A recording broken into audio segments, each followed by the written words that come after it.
Yeah. So you talk about the importance of connection in fueling creativity. Can you elaborate a bit on that and maybe give some tips for listeners on, how do you cultivate meaningful connections in work and even in personal lives? Yeah. Yeah, good question. Well, a few years ago, I went back into the dance studio. I focused on ballet and kind of returning to those roots. And I think about a part in that class called Adagio, which means slow.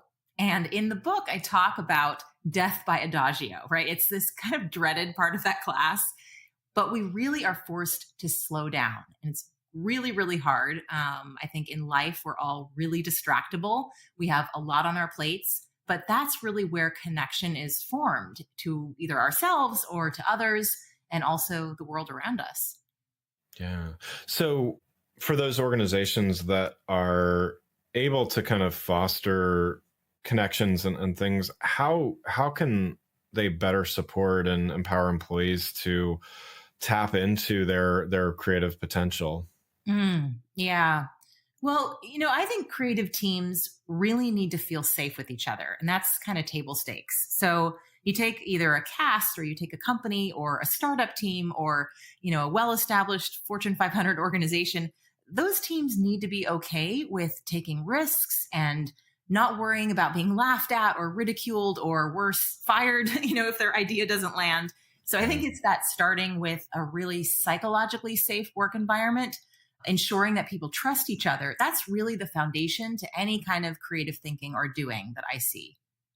So building on that psychological safety, then one of the concepts you mentioned in the book is creative confidence. Mm, Can yeah. you talk a little bit about what does that mean, and those listening, what does it mean to develop that? Yeah. Creative confidence.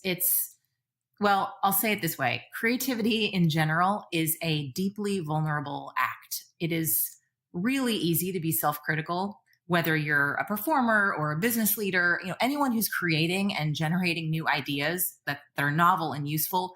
It's really difficult and it's easy to edit ourselves before anything gets out into the world. So, my book talks a lot about moving through the discomfort of those moments, which are inevitable.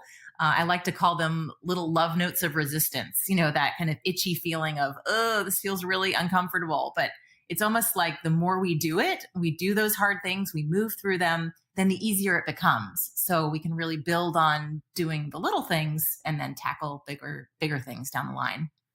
Yeah.